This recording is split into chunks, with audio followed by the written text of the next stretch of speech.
All right, so my podcast this evening is with Dave Potoski. I've known him, grew up a block and a half away from me as a little guy, probably since I'm like 10 years old or something like that. Yep. And then worked out at the same gym as him when we were, early 20s, late teens, something like that. Late teens and early 20s. Yeah, like we're at that time. So a while back. And we're going to talk about bodybuilding. I'll post some pictures up on the YouTube video of Dave when he was in his bodybuilding days. And if anyone knows Dorian Yates, that's a similar situation where the guy was totally jacked, and now Dave's still in good shape. It's just he's taking some damage to the body, and it's taking its toll. But you got some good stories as far as we were chit-chatting before we got started, and let's talk. We got started, and let's talk about, like, I remember you as a little guy, little league. You're kind of a heavy little guy. Yeah. Yeah. I was always in sports, and Now you're what, 2 years younger than me? 1 year. 1 year, okay. I know the first goal that I accomplished was from freshman to sophomore year. I wanted to lose so much weight. I didn't lift any weights during that period. I just made an effort to lose weight. Right. I wanted to transition that body, become thinner. Yeah.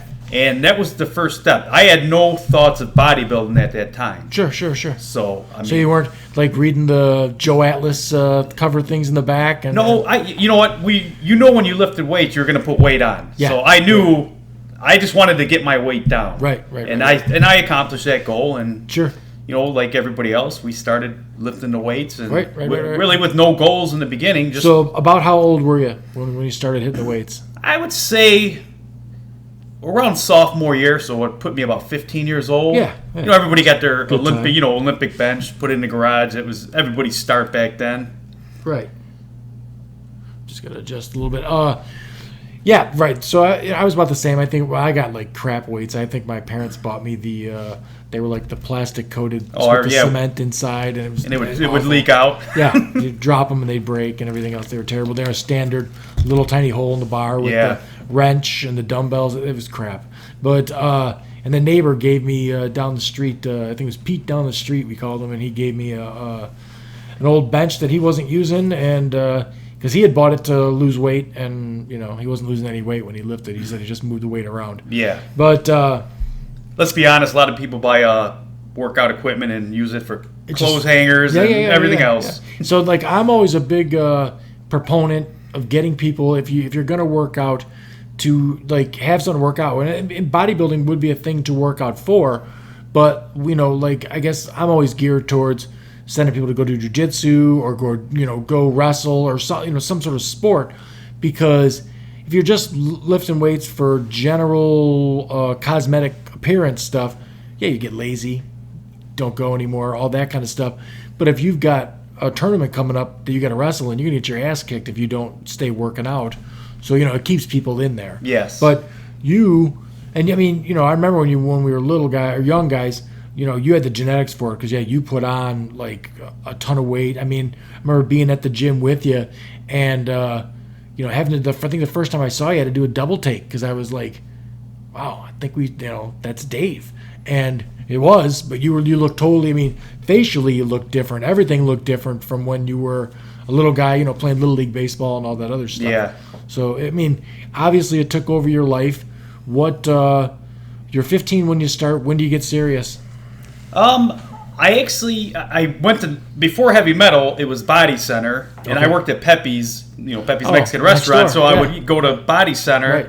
And I really never knew what I had back then. Yeah. I just worked my ass off. Sure. And I had a guy take me under his wing. He noticed how strong I was at that age. Yeah. And I think I told you this before. I was actually getting ready to power lift, and I ended up hurting my back, and it kind of took me the route of bodybuilding. Mm-hmm. But I would say probably about 16 years old. I just really, I was squatting almost 700 pounds as a teenager, deadlifting the same. My bench wasn't that great, about 350, but and that was clean. Yeah. And it was just, it kind of took over my life. It's hard to explain.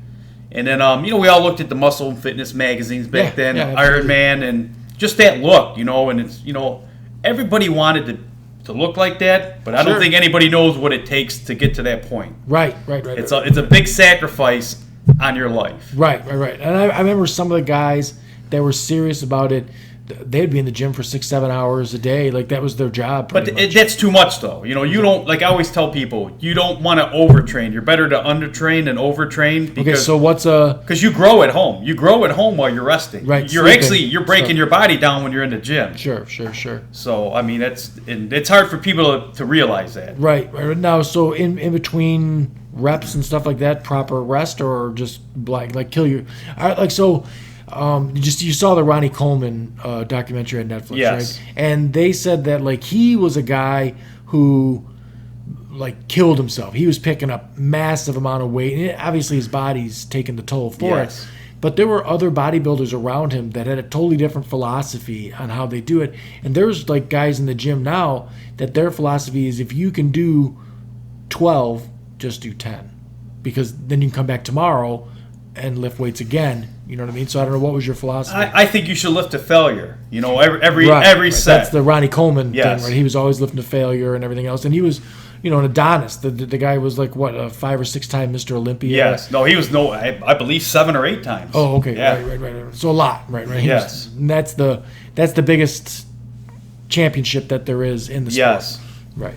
So, right. So the different philosophies, but obviously the philosophy of working to total failure does some damage to your body. Well, it does. I mean, everybody's different, though. I mean, nobody's got a crystal ball. Nobody could, look into the future. Right. You're living for the moment. Yeah, for sure. You're living for the moment. Try to get the best results you can. And I will say this: everybody sees these guys on stage, and they look great, this and that. They're probably the most unhealthy people at that time that you're looking at. Why is that? Like the dehydration, lack of water, the sure. drugs. Unless you're natural. Yeah. But it's just. But can anybody really be natural at the highest levels? No, and I think that pretty much goes for any sport. I mean, you got PEDs. And I'm a guy who always thought that you should, like they should do it differently. The same thing with even the street drugs. They should do it in a way that's like, instead of making it illegal, they should regulate it. Because now the science is so in and dialed in on steroids and everything else. Like they've got the guys' levels and everything else. So if you set up that everyone had to be set at the same level, and then said, all right, now go hit the weights. Yes. And see who comes back with the best. Yeah, I agree with that. Because that would be, and I know the bodybuilding itself has fluctuated from enormous size to, trimmed down and more symmetry and stuff like that. So, where is it at today? Do you pay attention to anything? I still pay attention, but back then it was just the Olympia. You had your big shows, Night of Champions. Now you have the physique, the men's physique. You have the women's physique. So they're adding that category with the Mr. Olympia. Okay, so that's what's that? That's just a smaller guy? It's a smaller guy, more athletic look. So, okay. You're able to compete now, not, having to be the biggest guy. Right. Okay, which we didn't have back then. Yeah. Right. They, basically brought that in the last maybe 5-10 years. When, I don't know exactly when. Sure. But it's a nice thing, for guys that aren't that big but athletically built to shoot for that. Right. Can you do that natural without any steroids? I would say if you have great genetics. Yeah. And I don't think you have to take as many drugs to look like that. Right. If you want to be a bodybuilder like a Mr. Olympia, it's a lot of drugs involved. Right. No. Yeah. Right. That's what I've always seen as far as, you need to have some enhancements as far as because the levels. I've watched some documentaries on steroid use, and they're talking about guys that your normal level is between 500 and 700, and they're at 3,000. So it's not even, you're not even in the ballpark of human. You're completely off the charts with the steroids. And I've seen guys that do the hormone replacement and therapy, older guys, and they still are keeping those guys in the 5 to the normal range of what they're supposed to be. But when I got 2 17-year-old boys, and my big fear is always that there's all kinds of stuff running around with guys that age. There were guys in school I remember growing up that did steroids. They'd come back from summer break and be like, oh, we see them. We've all seen them guys. Like 40 pounds heavier, and holy cow. But I don't want my son messing with that stuff because, like it shuts you down on your natural production of steroids. So if your like normal level is 450 and you want to double your level, you got to take 900 because your body stops creating what you're supposed to. Yes, and that's true. Right. So, I mean, explain it. So, like, you said your guy took you under his wing and then started teaching you. Well, that was powerlifting. I didn't touch any drugs when I powerlifted. Okay. I was all natural. Okay. Then I had the 2 bulging discs in my back and had to go to therapy for 2 months. Okay. And I was told by the doctors you can't be squatting and doing the deadlifts that heavy. Yeah. That's when the owner of Heavy Metal Gym said, I was already had the frame. Why don't you try bodybuilding? Yeah. And then I had a guy, Brian Smith, who was a cousin of a friend of mine. So explain what the difference is, like lifting wise. Are you lifting way heavier weights to power lift? You're lifting way heavier weights because when you're going to compete powerlifting, you're trying to lift the most you can squat, deadlift, and bench. So when you train, you're still doing that super, super heavy all the time. Yes. Now bodybuilding, you still lift heavy, but like I always tell people, there's heavy exercises, light exercises, which are your shaping exercises. Right. You have to keep them separate. Okay. You keep your heavy exercises heavy, your 6 to 10 reps. Yeah. The light shaping, sculpting, you do 12 to 15. You don't want to go crazy on it. So you're saying it's a different exercise. So if you're doing... So say like you do leg press. You can do leg press heavy for your legs or hack squat. Okay. Now leg extensions is to separate your legs. Okay. So you don't want to go heavy on them. It's not a mass building exercise. Got it. So a lot of guys nowadays, they don't really know. They're just doing it. Yeah, right. No, I mean, I wouldn't, even when I was lifting weights, I wouldn't know any of that. I would pretty much just, do whatever. I think I was trying to stay in like the 10 to 15 range in my reps and stuff like that, and just worked out to, when I got to be an adult and I was contracting, my workouts were mostly in the wintertime, and I worked out so I didn't get injured in the summertime. Like, I just stayed fit. Because, construction goes slow in the winter and then picks back up in the spring. Yeah. And you get hurt as soon as you go back to work. So, no, I don't think I ever knew really, never once did I spend any time with a trainer, none of that stuff. I just... But, I mean, that's stuff people can learn on their own, too. I mean, I took it upon myself to learn about foods, diets. Even though I had a guy help me, he didn't hold my hand. There's stuff that I had to still do. So now when you say you learned about food, how'd you learn about it? Just trial and error? Exactly. You got to know like proteins, what you got to eat, your carbohydrates, like glycemic index of carbohydrates. Like the higher the number, the harder it is for your body to burn it. It can store it as fat. Okay. That's all stuff that I learned because I wanted to get to that next level. So, okay, let's talk about like that. Like, so when you, from your knowledge, what was your diet like? What were you eating when you were bodybuilding? When you were like full out going juice, everything, when you were trying to be at the peak? Oh, I was eating probably 500 grams of protein a day, chicken, egg whites, lean red meat. 500 grams, what's that in pounds? I couldn't even tell you in pounds, but it was a lot. I mean, you're talking 6 meals a day. You're eating like 3 chicken breasts a meal. And just forcing it in there. Yeah, I mean, basically you're forcing it in. Wow. Getting up at 2 a.m. to eat that extra meal, especially when you're in the off season to try to put some weight on. Now, that doesn't stop you from I thought when you slept you did the most growing anyway. I would set an alarm, get up, and just get up. I mean, when you have a goal and you really want to get to that goal, you're going to do whatever it takes. Sure. So your diet was just a lot of chicken and I mean, carbohydrates, sweet potatoes, rice, oatmeal, stuff like that. But no fried foods, no junk food. You're not, Yeah. You gotta make the commitment if you really want to do it. Now, was there any time, like, say you just got done with a show or whatever, and so afterwards could you just like bust a McDonald's and load up on all that? Hell yeah. Yeah, right. That's my boys. Same thing. They cut weight, make weight, and then they eat junk after the tournament. I mean, leading up to the show, that's what you're thinking about. I want to do this show, and I'm going to get a shitty meal. Going to get KFC or whatever you can, right? So I mean, you cheated on you didn't like. It wasn't like a situation where you were like years without eating fried food or anything. No. So if I wasn't getting ready for a show, I would have one cheat day a week, because what people don't realize on that, first of all, you can take all the drugs in the world, but if you don't have your diet tuned in, you're not going to do shit. That's number one. Right. But if you have a cheat day, because your body gets used to all that clean food you're eating, Now, if you go, say, like a Sunday, I would make Sunday my cheat day. Now, you put all this extra fat in your body naturally speeds up its metabolism for 2 days after that. Okay. And now you're going back on your diet the next day. So it's going high. Yeah. So you see the loss then. Yeah, so you're burning that up, but it's also accelerated for the next 2 days because you put right. all that extra fat in you. Yeah. So okay, all right.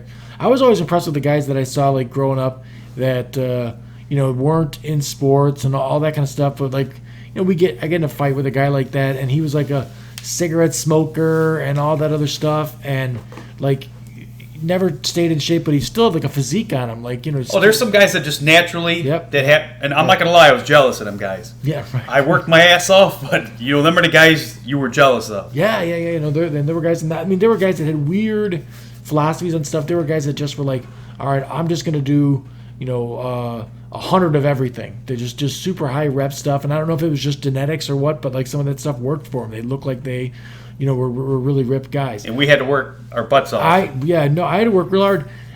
When we were young, I mean, I saw results pretty fast. Probably a couple weeks in there, you definitely saw a difference on you. And then, same thing though. If I was gone for 2 weeks, it was it all went away. It was a mess. But you got muscle memory, so if you do get away, your body remembers. When you come back, it doesn't take as long to bring it back. Sure. So okay, so you're at it's Body Center before that. It was Body. I forgot it was Body Center. Yeah. Heavy Metal, stuck in my head because that was a much cooler name. Well, Body Center, that was the beginning, but Heavy Metals, that's who sponsored me when I competed. That was my main gym. Right. And I mean, I remember there were some crazy steroid guys in there for sure. Back then, a lot of guys were on. A lot of guys didn't compete, but there's a lot of guys on. Okay, so on YouTube now, like I was like kind of scrolling through there and stuff. There's all kinds of guys sitting down giving advice, like straight up. Like I think the steroids are a different stigma today than they were when we were younger. It was like every guy denied doing steroids back then. It was all natural, all natural. Until they stop, and then they'll open up about it. Right. Well, but nowadays, if you go online, guys are just flat out like, this is a fact of life. You can't get this big without it. And they'll talk about and that's true. They're doing 3 cycles, or they're doing crazy stuff, and then they they're supposed to come off, and they have a hard time coming off. They don't want to come off because you have to give your body a break. I mean, because you got receptors inside of your body that they close up after time. So if you're on a certain drug, it only can accept that drug. So say for 10 weeks, and your receptors will close up. So if you keep taking that drug, your body doesn't even take it in anymore. So you're all you're doing is killing yourself. Right. So that's another thing I had to learn. Right. How long these certain drugs. Now, certain drugs, when you talk about that, it's not just testosterone. Oh, there's you got cutting drugs. All your testosterones for bulking. So I was on 4 drugs at a time at points. Right. I take like Anavar, Winstrol to cut up, Primobolan. See, now I think I don't know about you, but did you feel bad, like guilty about it when you were taking the drugs? No, because I had a goal. I was getting on a stage. Okay. And I knew for me to get on that stage, the level I wanted to get to, I had to do it. I don't regret any part of that life. No. I don't expect you to. So, but nowadays, like I said, it's all in the open. Like guys are just doing that stuff, and they're flat out on YouTube, just giving you the instructions on what to do. But here's the problem: I help numerous people with programs, diets, and I had one kid. He's 22. I'm helping him out right now. Yeah. I don't know if he has any goals, but he's like, I want to go on a sauce. And my first thing to him is why?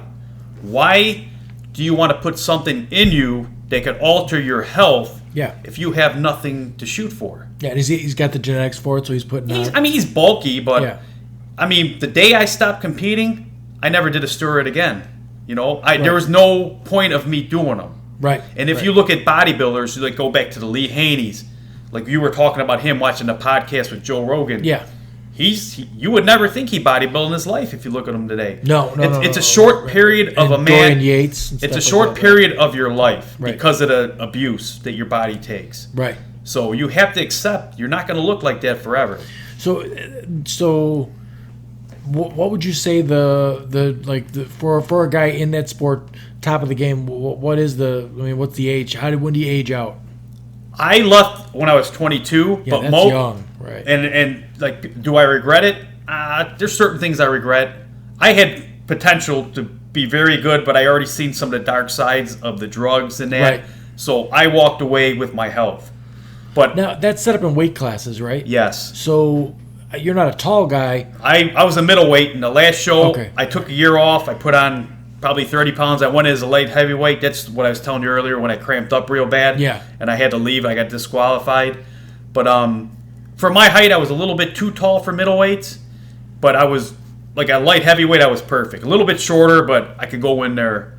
Yeah. Right. And, Right. I mean, I thought about going back, but I don't know if you know at the time, heavy metal was kind of changing. They turned it into a powerhouse, and there's some stuff going on that we could talk. The other podcast we'll do later on. Yeah. The and, owner, right? Yes, He's gonna come in and he and could talk. talk about that. But it was time for me to go.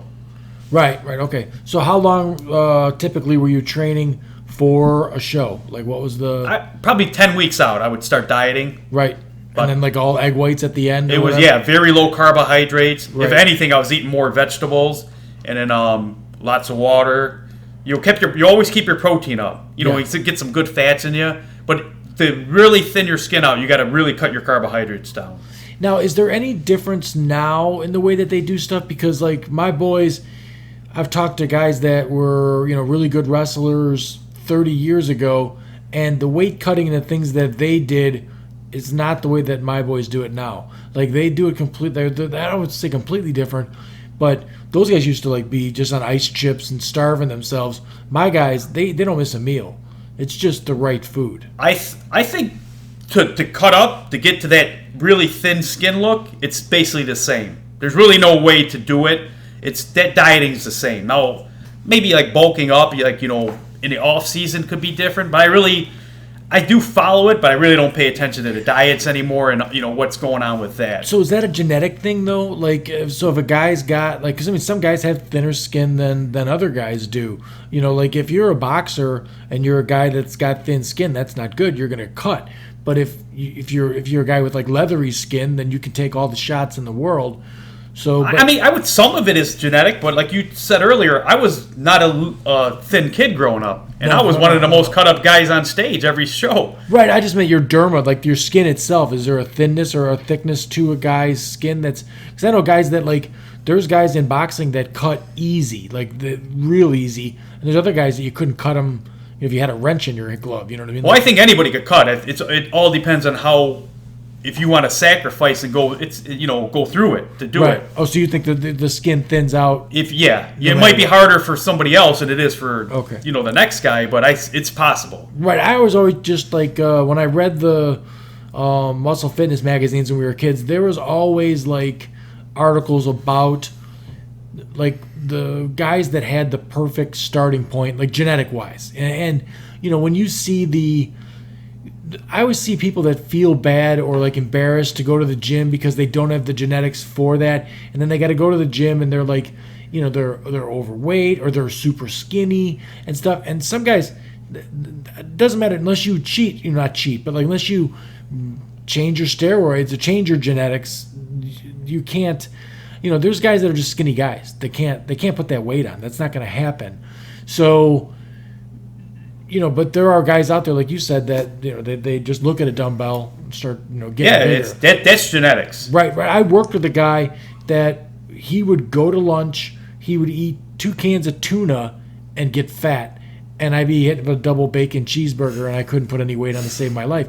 I was just a thin guy. You were blessed. Right. No, as far as I could eat whatever I wanted to, as long as I worked it off. It was just a metabolism thing. Like he didn't process food. I'm sure the guy cheated and had like a half-gallon of ice cream every once in a while here and there, but. Well, it's like the girls we went to high school with. They'd eat nothing on lunch, but they're still gaining weight, Yeah, right? They're drinking a Diet some of Coke, them, and what's right. going on here? Right. Now you take them out to dinner, they get a salad, but yeah, she's a big girl. So you decided you're going to take bodybuilding seriously. How long was it before you? I took a guy to Heavy Metal Gym with me one time. He worked out for one day. He looked at me and he goes, "How long have you been doing this?" I go, "I don't know, like 5 years I've been lifting weights and stuff. And he goes, "Oh, the hell with this. I'm not, I ain't got that." It takes time. Like people, you got to be able to, right. It doesn't happen overnight. No, it's a sacrifice for sure. So how long was it before you were not? There's different level shows, right? So you could do like an amateur show. It took me about a year before I transitioned. I did the Southern Illinois, and I won that show. And that same, I can't remember the second show. I won the first two, and then I went up to Milwaukee. I did the Muscle Mania, which was on ESPN. Oh, wow. And I won my class, and I lost to this big behemoth out of Ohio. Because that show traveled back then. It was in Milwaukee, and then the next week it was going to Cincinnati. Okay. And I was in better shape. This guy was 220 pounds. I'm 175 pounds. Right now, is that amateur or is that pro? It was an amateur show, but on the MPC level, like a national amateur show. So when it's amateur, there's no money in it. There's no money in it. Right, Get your just trophy trophies. and go home. Yeah. Right. But that's probably Nothing wrong with that. the biggest regret I have was when I did that show. The guy that trained me, like I mentioned earlier, Brian Smith, who turned pro later, he went to that show with me, him and his girlfriend, and I came off the stage after I was done, after I lost to this guy, for the overall. Yeah. And he was up there handing trophies out because Brian won the Junior USA back in 1989, so they brought him up, and his girlfriend, she's like, "Brian was so impressed with you. You look so good." It made me feel great because here's a guy I looked up to, and I'm coming off. He drives all the way to Milwaukee to support me. Yeah. And he came up to me after the show, and because I still had some weight I could put on, and he goes, "Hey man, I could put on about 5-6 pounds on you within the week, and you could beat that guy next week." I was just too burned out. First year you do it, and I was burned out. Yeah. I'm like, you know what? I can't do it anymore this year. I'm done. Oh really? Yeah. Wow. And that's probably the only regret I have because here's a guy that turned professional, Sure. telling me, "Hey, we can go beat this guy." Right. And I was just, my body couldn't take it anymore. Yeah, you got to listen to your body. He was good about it. I understand, but that's the only regret. I wish I would have stuck that extra week. Right. And beat a guy that's 40 pounds heavier than me. Sure. Yeah. I mean, you gotta. I guess anything you do, you're gonna have regrets. I don't think there's anyone that ever regretted working too hard. You don't regret any of the work that you did. Because that time of life pretty much set the path for me as a work ethic throughout my life, for my career. All right, so I was around guys who did steroids. I was, like there were guys that said I got them and stuff like that. And then there were the other guys, like I had a buddy I worked out with that would like act like he wasn't doing anything. We would work out, we'd be very similar in our workout, and then all of a sudden he would just take off. And I'm like, it doesn't happen no, naturally. You got to be doing something. But he would say, no. And then later on, I would find out that he was. But so I wouldn't even know where to start. Like, how did you know what to take, how much to take? Like, somebody had to fill you in on that stuff, right? Like, yeah, the guy that was training me. Right. Yeah. Okay. So he kind of set me up. He would tell me when I got stuff what was real, if it was real or not, and he kind of told me what I needed to do. Do you mind if I ask how you got stuff? This guy's selling it at the gym. At the gym, right? Yeah. No, that's what I figured, right? Yeah. Right. Okay, so guys selling it at the gym, and I'll be honest, I started selling it myself. I Right. had guys coming to me. Everybody, "Hey, can you get it?" Yeah, Sure. Paid for my own stuff. You're a walking billboard, And that's the only thing that the Mats and cops, all the cops used to go there. It's the only thing Yeah. they told me: don't sell this shit inside of here. Yeah. Whatever you do, don't bring that shit and sell it in here. All the Frankfurt cops used to go there too. Yeah, Krause and all that. they're some of the worst people. They were doing steroids too. So yeah, no, for sure. So did you ever get sold something that the guy was like, "Oh yeah, don't take that. That's." Oh yeah, a couple times, not much though, because when you start getting that involved, and they kind of know the circuit, and they kind of know not to sell you. Now, do you remember fake shit. like what were you taking and like what was out there? I mean, because I think things are all different now. I was back then. Like Anadrol. I don't know if you remember. Anadrol was one of the most potent. I remember Deca and I took Deca, Anadrol, Test. Obviously, like Cestanon was it was a tube with 4 different testosterones. Winstrol tablets, Winstrol V. Something ball. D-ball. Acapoise, Primobolan.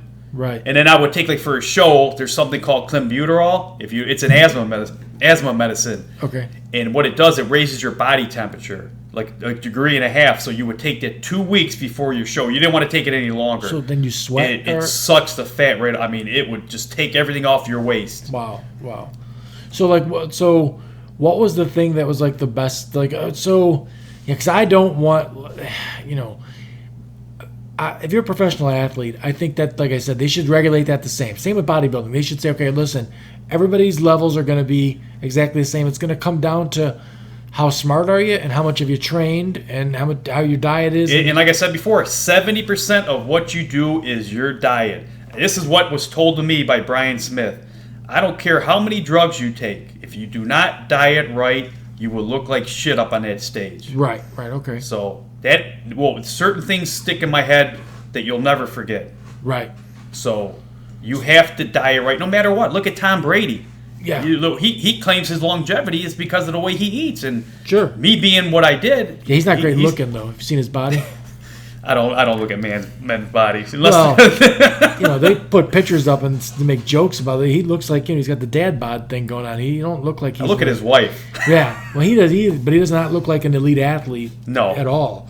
But then again, like, I don't know if you watch any UFC stuff, Ben Askren is a Olympic wrestler, and he looks like doesn't look like he lifts weights at all. Yeah, not every athlete has to have that so-called athletic body. No, I'll tell you what, in wrestling, when you see a kid that's totally jacked and ripped, you just have to wait them out because they gas out really, really fast.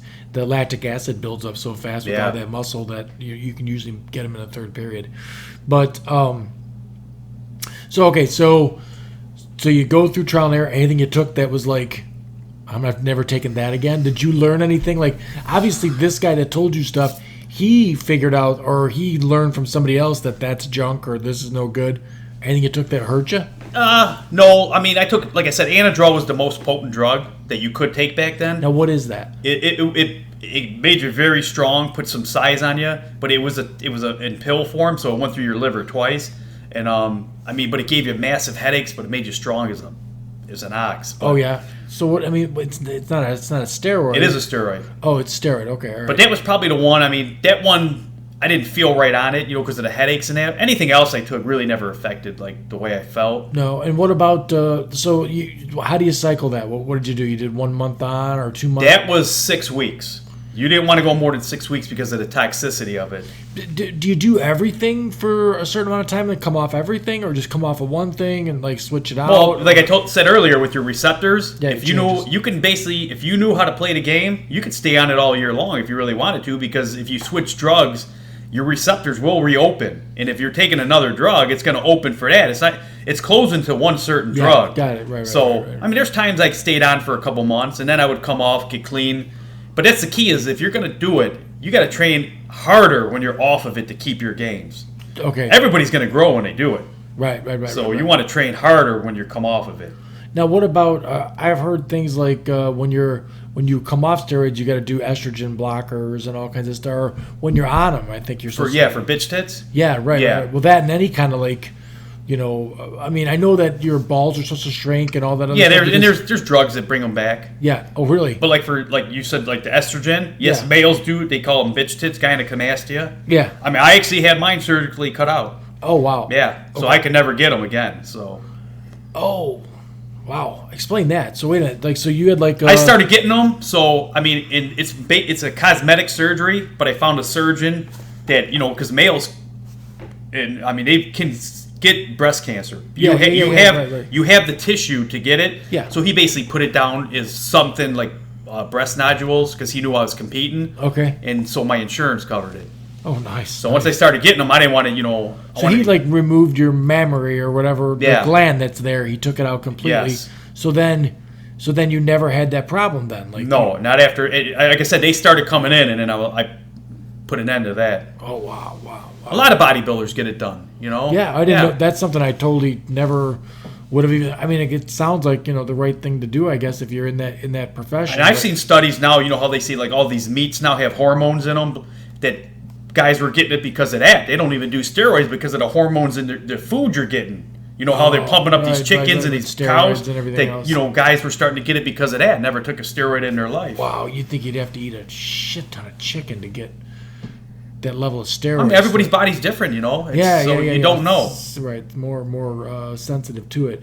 So wow. So that's something. Anything else like that? Like, I mean, that's not something I've never heard of before. Like getting a surgery done. No, I really never had any major injuries from back lifting then. No, Right. I don't know with what's going on now. I'm sure it didn't help with having the shoulder replacement, having to have my hips done. Yeah. But my doctor says it's more hereditary than any of that. But I'm sure that all that pounding of your body probably brought on certain things earlier in life than it should have. Sure. Did you know anybody that ended up with something else that went on? Like what? I mean, I know that acne's a real bad thing with it and stuff like that. Like you can get some real. I know guys that died from heart attacks from taking it. These Right. are guys that been taking it their whole lives, but down when they become 50, like you said earlier, guys don't know how to get off of it. It fucks with their head. Yeah. Right. And right. you got to understand the consequences if you can't get off of it. Sure. Well, it's going to get you sooner or later. I watched a documentary on Netflix with a bunch of guys, and as soon as they start talking about like having kids and stuff, they were like, I got to get off because I can't. Reproductive wise, you're no good. With that, or if a guy just got a girlfriend, he was like, I gotta chill because it's not working out in the bedroom. Because it messes with you that way. Yeah, I think for me it was easier because I already had that solid base before I even took them. Yeah. I was already a pretty built guy. Sure. So for me, it was easier just to say, I'm still going to be built. Yeah. I'm just not going to be this freaky guy that was 215 pounds. Yeah. So, and I still look good after I came. I was still training my ass off. Yeah, right. I mean, I don't know if when I was around you, you were on the juice or not, but yeah, you were a big guy then too, but like just real wide. I remember one time you'd like pick me up and I was like, holy cow, they like lifted me up like I was lifted like on a forklift, like I just went right up. And another thing, like you see guys like even like now, like you see these bodybuilders on stage, their pictures in a photo don't do them any justice. You have to see people in person because you would just freak out. Like I don't know if you like Kevin Levrone, he took second twice in the Olympia. He guest posed at the Musclemania that I told you earlier. Yeah. Just to see him in person. I mean, you see him in photos and in person, just in awe. It's just crazy how big. They look way bigger? Oh, way bigger. Even the owner, Jim Richards of Heavy Metal, even he said, your pictures do you no justice. Huh. Wow. I mean, I get stopped on the streets, but I was, I kind of kept under wraps. I didn't go out. I didn't do it to go show off. I did it because I was shooting for a goal. Yeah, right. So now, did you ever go full pro? No, that was my goal, and I did a couple, national shows, and I placed top 5 every show except the last one. I got disqualified because I had to leave. Yeah. But my goal was to be a pro. Yeah. And after I started seeing some of the dark side, like I seen 2 guys. I don't know if you remember Muhammad Benaziza died in '92. Little short guy, professional bodybuilder. Yeah, no. Dehydrated, died in a hotel the night before a show, and then Andres Munzer. Wow. Now you're starting to see. Now you start having a couple things happen to you. You cramp up on stage, and a couple other things, and you're like, okay, I'm shooting for this, and I know eventually I got to move on and take growth hormone because all these guys are doing it. Yeah, right. So you really got to sit down and say. Now, what's the difference in that? Like, I know that that's got some effects where the guys' heads get bigger and all that other stuff. But like, why would somebody take human growth hormone versus testosterone? You get better gains. You get bigger off of it, and you keep them. You keep them gains. Okay, the new thing that I saw there is SARMs. Somebody asked me about that, but it's not even. It's not a steroid. Okay. And you still have the side effects. And here's the thing: is if you're gonna have the side effects, why not just do the real shit? Right. What's the point of that? Right. I always, I always get worried about young guys doing it because if you're not fully developed yet, I worry about where you're gonna go or what's gonna change, like body wise for you. If a guy, is 19 years old and he's, taking heavy amounts of testosterone and his body's production, stops virtually. When he comes off of it, he's got to do something to jumpstart that. Yeah, and you asked me earlier. I don't think we ever answered a question about like when does the bodybuilder mature age-wise. Yeah, I would say almost around 30 years old. 30 is like that's it. No, I think that's when you're at your peak. And like peak. 28 to 30. If you look at these, the Mr. Olympias, they're in their upper 20s, around 30, and they make their runs into their mid to late, I was ahead of my time. I was developed, and I don't know what I could have did if I stayed with it, but I could have been dead too. That's one of the things you got to sit down and kind of ask yourself. No, I think it's a damn dangerous world because it's not regulated. Like I said, if it was, and I mean, it's my libertarian side coming out where I think that street drugs ought to all be legal, and instead of prosecuting people for taking them, treat the people who've got a problem with it. Yeah. And then, we should have learned from prohibition of alcohol. That didn't work. We created a bunch of gangsters. And prohibition of drugs has done the exact same thing. So if we took it and we, tried to make it legal where you could get it and then get help if you needed help and everything else, and then it was regulated too, you'd have less trouble with, like, right now, those kids that are scoring heroin and they got fentanyl in it and they're dying. Yeah. The doctor's obviously not going to give you that. He's going to give you the right dosage. Yeah, he's going to give you the cleanest stuff he can give you. And the cleanest stuff you can get too. How about that? How, like, when you were buying stuff off people, was any of it, like, dirty, like bad? No, most of my stuff was legit. Yeah. I came. So where does it originate from? A doctor? I know a girl that back then you could get scripts. There were certain doctors that would, but a lot of it came from Mexico. There's a couple guys in the gym that went down there, and they would spend $20,000 down there and somehow get it up here and sell it. Yeah. So it was all legit, and they were going to pharmacies down there. You could buy anything down there. And that's great. It's the Wild West down there. So a doctor would give you, like, straight up just write you a prescription for it. Yeah, that stopped in the early 90s because that's when doctors started getting pinched for it. And, back in the 80s, before I even got in the game, it was, you could get scripts left and right from doctors for it. Yeah, I knew someone that knew a vet that... I did get my Winstrol from a vet once. Yeah, there was, like, horse steroids and stuff like that they were getting. Which that seems like a crazy thing to stick in your body, but if you're getting the result. But I agree with you saying regulate it with any drug. Yeah. Because a lot of these guys nowadays are doing insulin shot. They're not even diabetic, and they're doing insulin. Like, what does that do? Insulin makes you grow. Oh, really? Yeah. So, but there's a bodybuilder. Was it 2 years ago? Maybe last year. Dallas McCarver. Do you hear that name? 26-year-old. He was dating one of the WWE girls. Okay. And I seen him in Tinley Park because they had a show, the Wings of Strength. It was a professional bodybuilding show. Okay. So he was training at the LA Fitness. Huge. Yeah. And won the show. I don't know if he did the Olympia that year, but he ended up dying from an insulin coma. Oh. He was taking insulin on his own without being monitored. Right. They said he choked on food because they don't want the black eye for the Right. sport, but he died of an insulin coma. Right. So if you did something, so like what I'm saying, would that be possible? Because I don't know anything about it. But if you took guys in and you did the same kind of testing that they do for, like, the Olympics, where they really, really scrutinize everything, all your levels, and they tried to say that, listen, you got to be, we understand you're going to be a professional bodybuilder and you want this huge, abnormally, horse-like build on you. And I think people that, like, I've seen horses where I'm amazed at, like, a thoroughbred horse. Wow. Oh, yeah. That's a muscular animal. But so, and the doctors are in there and they're like, listen, a normal range is 500 to 700 on your testosterone. We're going to allow you to be 900 to 1200, but that's it. And they keep everybody in that range. Wouldn't it be a fairer sport if everybody was in that range? Because guys would try and cheat, but you couldn't. It would be fair and it would be safer too. Right. If you're getting checked by a doctor. But let's be honest, if that's your rules, and this guy's, I want to get bigger, I'm not liking the way I look, he's going to go out and he's going to break the rules. Right. But if he's getting tested. Yeah, that's going to be up to him. Then right, he'll get busted. Yeah, you'll get busted. Right. Because I honestly, like, I look at it like, if you're a Major League Baseball player and taking testosterone or taking steroids can elongate your career for 5 more years, and it's regulated by a doctor and it's safe, I'm a spectator. I want to see the guy that can hit the furthest, and that's how I feel. Back when Sammy Sosa and Mark McGwire had that home run chase, they brought baseball back. That's my biggest thing. Now you're going to say it's such a black eye on the sport. If it wasn't for that, they brought baseball back. Yeah, for sure. And like you said, everybody loves them 500-foot home runs. Who doesn't? It was fun to watch them hit 70 dingers in a year. Let them all take it and regulate it, and right. let's watch the balls fly out of the park. Yes, and make it. Make it even. Make it all come down to how hard did you train? How your diet, like you said, is 70% of it.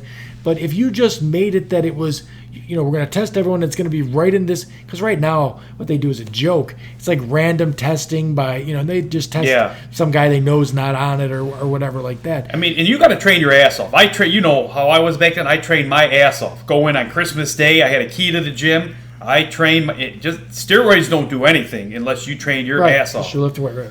I mean, look at Dorian Yates. That's right there as a man. He took a lot of shit. Yeah. But ain't nobody ever trained harder than him. Right. He'd come to the Olympia. He'd be gone back to England. Wouldn't see him again for a year. Right. Come back 30 pounds heavier the next year. I mean, it's because he trained his ass off. Who was the guy, Platts, that had the thighs? That was Tom Platts. Yeah, Tom Platts. That had those, his thighs were like... But then Paul DeMaio, you remember Paul DeMaio, Quadzilla, they called him? No. He came about in the 90s, but he died of he might have been a heroin overdose.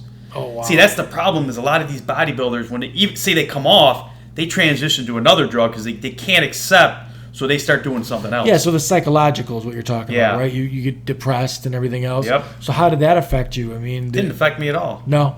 Some guys just different. Yeah, I just walked away and I kept training and...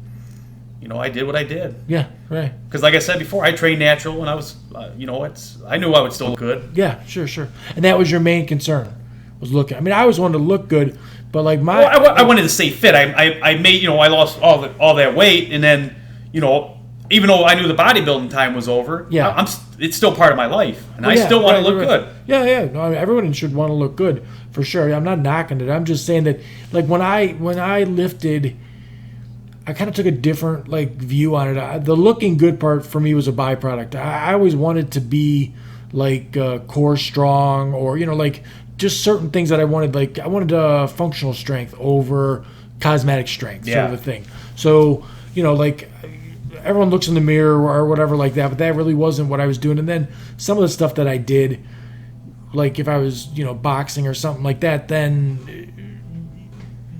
You're not lifting weights at all. No, but I mean, everybody has different goals. You go to the gym, not everybody wants to be, Mr. Olympia. No. Everybody's got different goals. I think everyone wants to be. They just don't want to work. And like you said earlier about people are intimidated. You got a skinny guy, a fat guy, or whatever. All my years of going to the health club gym, I've never looked at one person and say, oh man, they're fat or they're skinny. They're there trying to better themselves. No, and I think that's the problem is a lot of people think that they're going to be judged. When them people in the health club or the gym are doing the same thing you're doing. Yeah, just on a different level. They're on a different level. They really don't. They don't care how you look. You're there. You're part of that club. You're there to better yourself. Sure. I think that's what people need to realize instead of being, I'm intimidated. Yeah. Hey, people are going to accept you for the fact that you're coming there trying. Yeah, just get in the gym and do your thing, and you're trying. I mean, there's some people that really let themselves go, and I'm sure it's difficult to go out anywhere, let alone the gym, and look terrible. But the average person, everyone needs to work out a little bit more. But you and the people that were doing that, sometimes I even looked at, and don't take it the wrong way, but I looked at some of those guys they had body dysmorphia so bad. The guy was enormous. He was, built huge, and still was looking for some other thing drug-wise or whatever to give him an edge because he felt like he was too small yet. That's a mental thing. And, the body dysmorphia. Everybody looks in the mirror at themselves way different than other people look at them. Right. There's always some guy that's smaller than that guy that's wishes he was that big. But I kind of looked at him the same way, like I said, don't take it the wrong way, as a person that was bulimic or anorexic. They're just trying, they're super skinny already, but they're trying to get skinnier. Yeah. And it was, to me, it was what, it is a sickness. Where do you stop? It's like they wrote an article when Mohammed Benaziza died. It was I can't remember, it was in Muscle Fitness Flex, one of the magazines. The name of the article was Dying to Win. Now, does the sport itself do things like the NFL right now is trying to do everything it can because they're losing numbers big, youth football's dropping off and everything because of all the concussions and stuff. So they're doing a bunch of things to try and change the sport. Does bodybuilding do things to try and when guys like that die, it's got to be a big. They basically brush it under the rug. They don't want that black guy. I mean, everybody involved in it knows what's going on, but the general public, they don't want to come out and tell the truth. Yeah, and I mean, I don't know what goes on in like the NFL, but I would think that steroids is probably a normal thing for most of those guys too. Well, it's like the concussions now. I mean, nobody knew about that before. No. I mean, look at all these guys that have hip replacements, all this other stuff because they played all their years. They can barely walk. Yeah. They don't want people knowing all that stuff. You know, Right, it's a black eye on them. Yeah, no, for sure. You know, it goes with anything. People want to brush it under the rug. Let's forget about it. Yeah, keep making the money. And let's move on. Right. Get new athletes in there. But, so yeah, I mean, I always looked at it like, definitely like those guys were doing something dangerous to themselves as far as that went. And then when I was told about the person that was like scoring steroids from the vet and stuff, I was like, oh, you have no idea what you're putting in you, but you're doing it off of the recommendation, because you were going off recommendations when you first started off. Somebody that he didn't have a degree, just a guy lifting weights too. I mean, obviously he had the results, but he could have dropped dead. You're trying to get somewhere, and you don't even think about that at the time. Yeah. Wow, it's a weird thought. Now, nowadays, tattoos are far more prevalent thing. Is that something that's a no-no in the? I don't see a lot of really tattooed up bodybuilders. No, I mean it's not looked as a good thing when it comes to bodybuilding. Right. I mean, there's guys that have them. I mean, Dorian Yates had a couple, but nothing crazy. Right. Like not the full vest. Yeah, most guys that do it they stay pretty much clean, without that stuff. So right, because it's a judgment on their body. Yeah, I mean, it's a very political sport too. That's another thing. It's a very political sport. You can look the best, and they still. Guys, want to kiss a little butt hair, and I was never the type to do that. Yeah, sure. And I'm going to train hard, and if that ain't good enough, then it is what it is. Right. And it's you got to train hard, man. There's no ass kissing to get anywhere. You know what? If you want to give somebody first and they don't deserve it, everybody sitting in that crowd knows. So, what advice would you give to like a guy who's he's the same age as you? He's a 17, 18, 19-year-old guy. He's in the gym. So you said you're working with a 22-year-old right now. Like, hey, you deterred him? You said why? Why? Yeah. First of all, if you're going to do it, get your diet straight first. Number one, make sure you're training hard. You really want to do it. And then if you want to do, I wouldn't say not do it, but don't do it for no reason. Right. If you have a goal and you want to get on a stage, or even if you wanted to be a professional football player, you're setting goals. But if you're doing it because you want to go out and impress little Susie or something, you're an idiot. Yeah, no, right. I mean, why mess with your body? If you're because you are messing with it. Yeah. I mean, there's all kinds of studies out there that I've seen, and I don't really go too deep in on it, but there's studies that like in moderation, like guys don't have. I mean, there's guys that have been on the TRT, the testosterone replacement therapy, for 10 years. Well, it goes with anything in moderation. I mean, you can these are guys that are staying within the normal level. They went and had tested, they were a little bit low, and they brought them back up to the higher end of the range. Well, that's the problem, though. Okay, you start taking some stuff. Now you see yourself, man, I'm growing. I just put on 20 pounds in 2 months. Well, if this much does that, I'm going to go do a couple more things. Yeah, sure. It's an addictive thing. And I mean, it doesn't alter the way you feel. Right. It doesn't. It's addicting. What's the legal? So a guy gets caught with, hopefully that's changing coming up soon. But a guy gets caught with an eighth of weed or cocaine or something like that. He's there's a certain amount and he's going to go to jail. There's a certain amount if he's over. They call it distribution. Yes. So what's the steroids is the same thing? It changed back when I was in the game. It wasn't a Class X felony. It was a misdemeanor. Now it is. So I don't know exactly what it would take to put you over that amount to consider it distributing. I have no idea. But if you're caught with that, you're talking about doing Class X felony. Yeah. Yeah, I don't really. Yeah. What is it? So you're doing some big time? I don't know how. I mean, if you're a first offender, I don't. You could probably get out of it if you got nothing. Maybe some probation. But yeah, they look at it the same as any other illicit drug now. All right, which seems crazy. It seems like one drug is because it doesn't impair you. It's not like you're not going to get in your car after you do a shot and start weaving all over the road. Yeah, right. No, it's definitely a performance enhancing, not the other way. But how about I knew some guys that were pretty good athletes. and even like college, like good wrestlers and stuff like top of their game, and they were still like partying with cocaine and stuff like that. Are bodybuilders just the same? I mean, if you'll put that stuff in your body, will you put anything in your body? I don't see you as a guy that no, ever was that. I doubt. You know, if you're really shooting for that goal, you're really not going to go off that path. You know, Right. you're gonna do your steroids, growth hormone, whatever. Now, I've heard of guys doing cocaine because it speeds up your metabolism. Oh, like to actually help with the bodybuilding. Yeah, but you're not going to go out partying.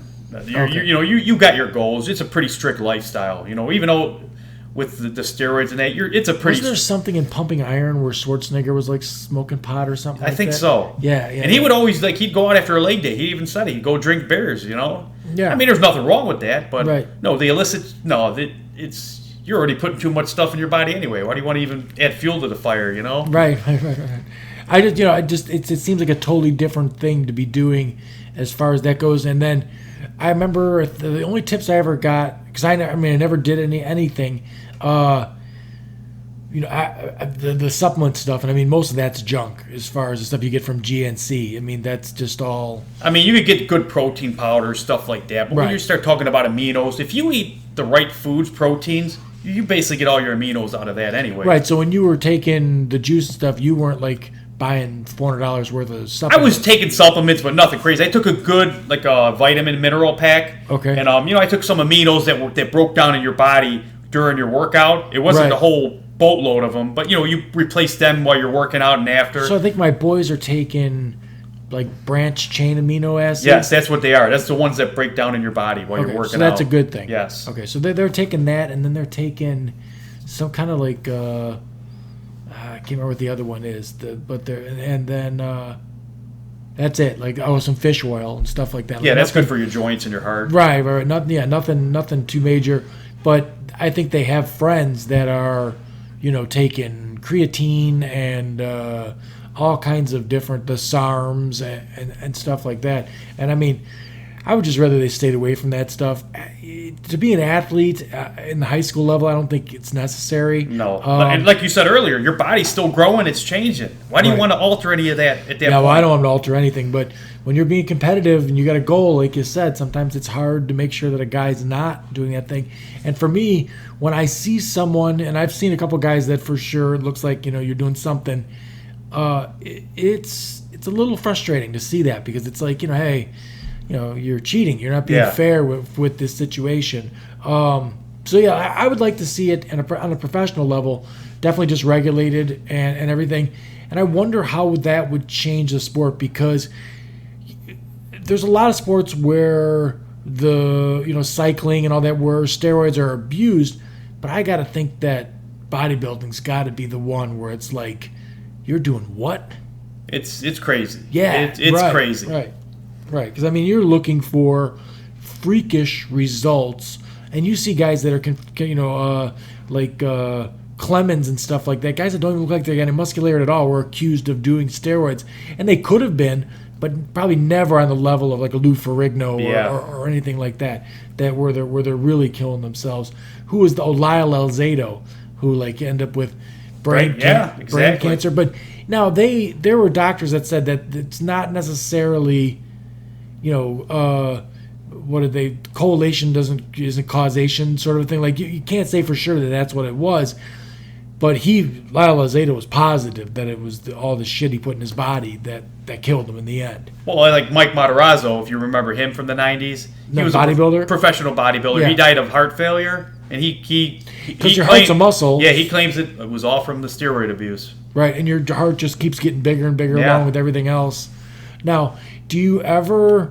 You weren't at it for that long, but like guys that are doing it for like a Schwarzenegger, he obviously was at it for quite a while, and then probably through the movie stuff, Conan the Barbarian. I'm sure he's still doing steroids and everything else. I think back in that era, though, it wasn't so rampant. It wasn't to the excess of what guys are doing now. I think because if you look at the physiques now and look at them back then, there's a big difference. He was a genetic freak, Arnold. Right. I mean, them guys they don't have the crazy looks now. They were doing stuff, but not to the craziness of what you're seeing now with the insulin and all that craziness. So yeah, I think they did it more in moderation back then. Well, the cyclist guys, they're like taking their own blood out and blood doping. Yeah, I've and seen then that. Putting the blood back. So like, yeah, That's what I said earlier. People will do whatever it takes to get that edge. Big science behind a lot of that stuff, and then like the Russian Olympics? It was a state funded, like state scientists were working on how to get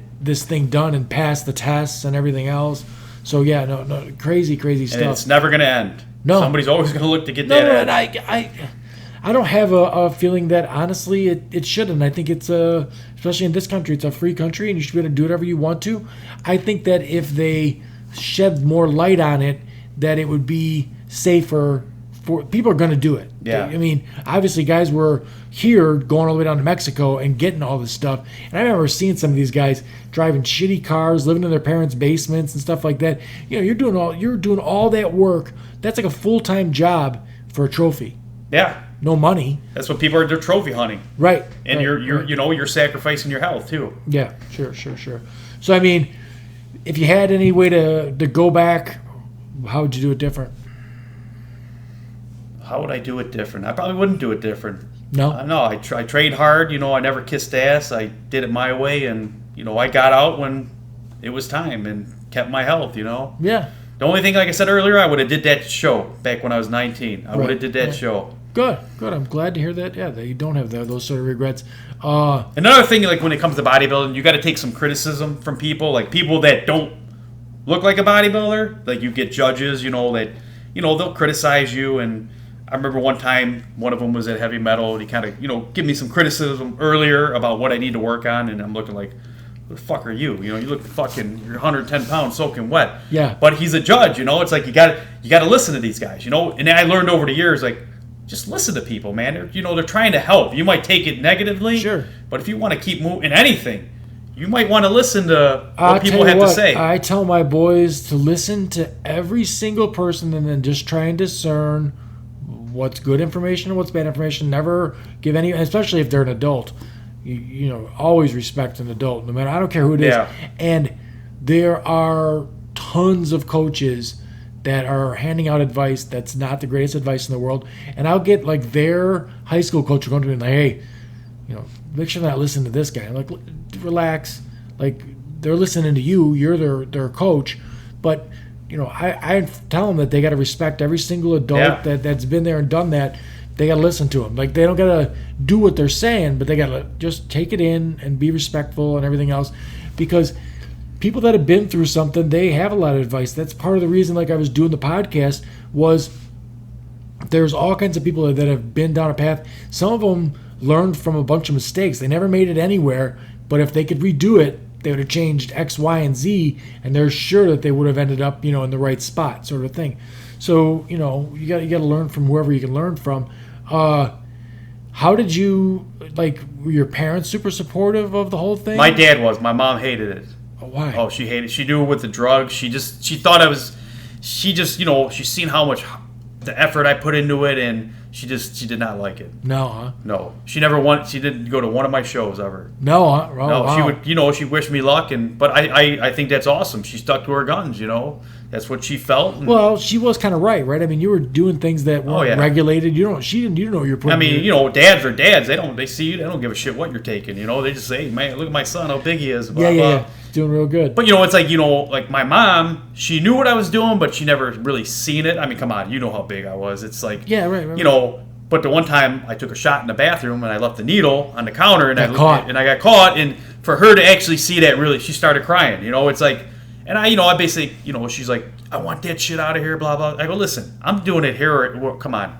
I've been doing this for how many years now? Let's, Yeah. My dad's like, you stupid ass. I hate needles. How fucking dumb are you? I couldn't even do it myself, I don't think. I don't even like to see someone putting a needle. If they have it on a movie or something, I'm like, oh, I can't even handle it.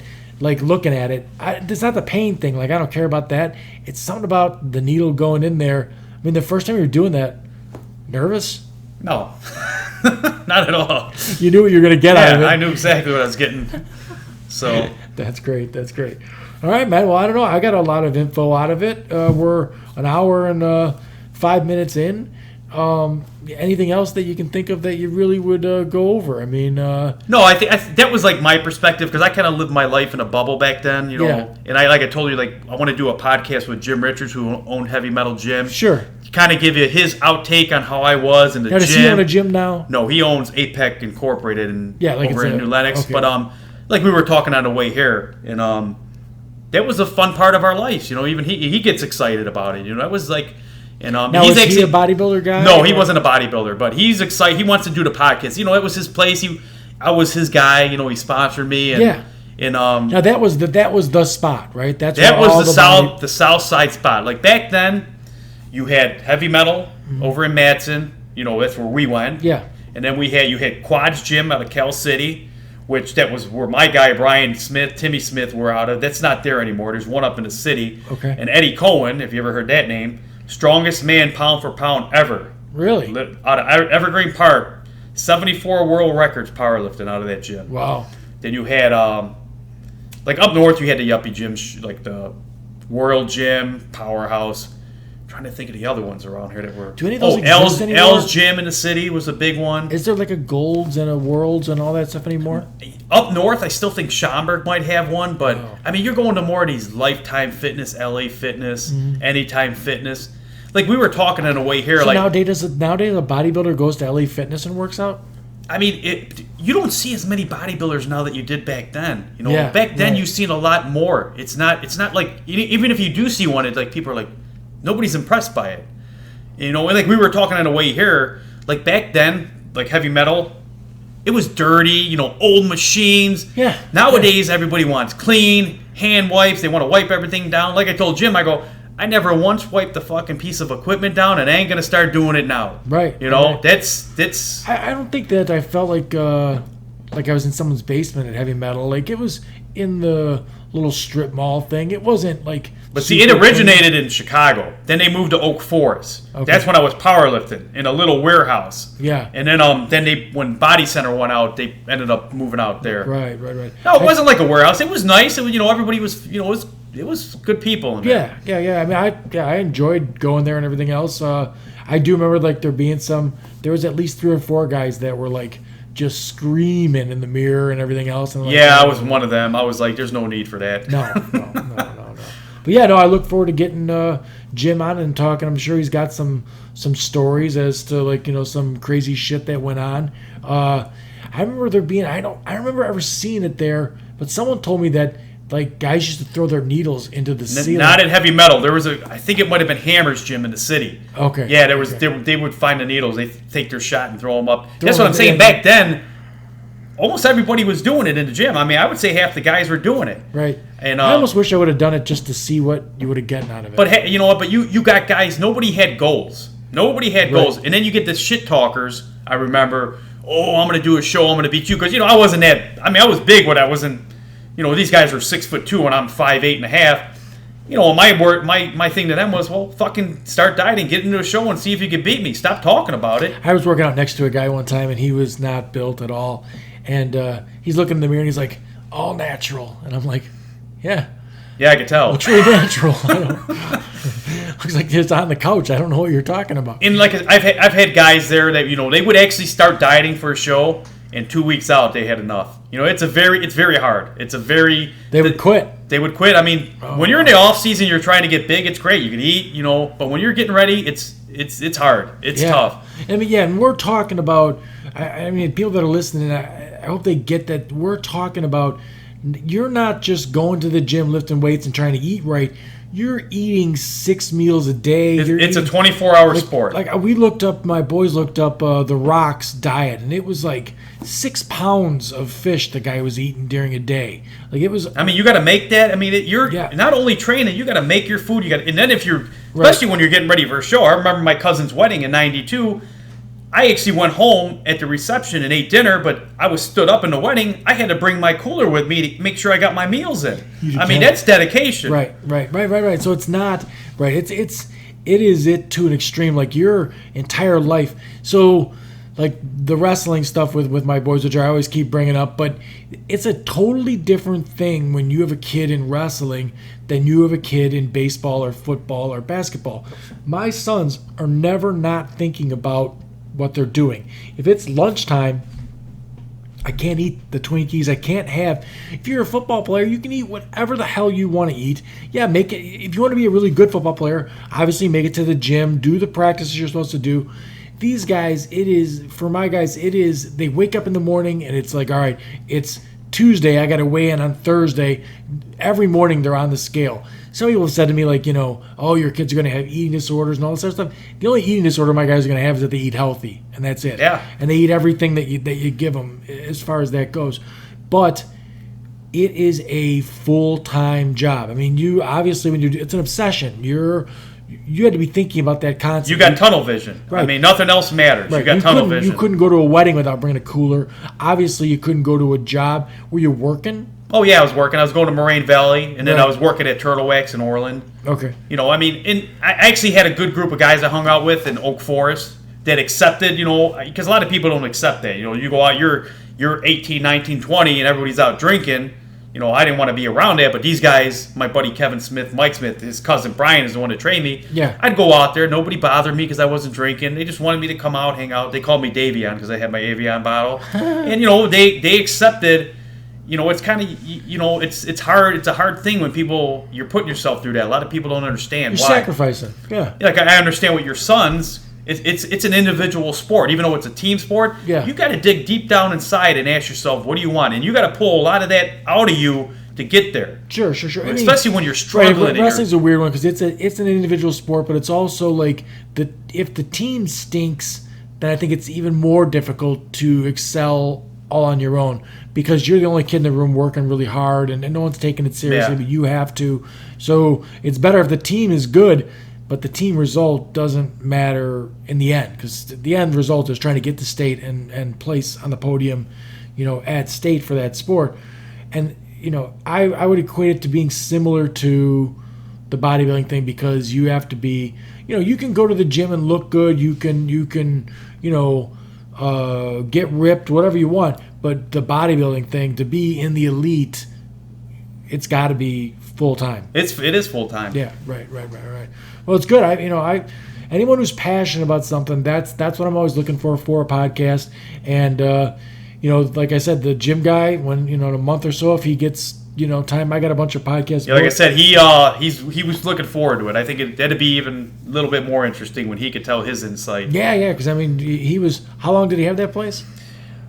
Oh, he probably had it about, I'd say, a good 6-7 years, 8 years. Right. So he's probably seen some people through there for sure. So, all right, cool. Well, if you don't have anything else to add, then we'll look forward to the next time. I think the next podcast we'll get a little more when he can bring some other stuff out. You know? Good. So. All right, cool. Let's wrap it up. All right. As usual, subscribe to my channel, like the video. I've looked forward to seeing more subscribers and more podcast listeners. Thanks for tuning in.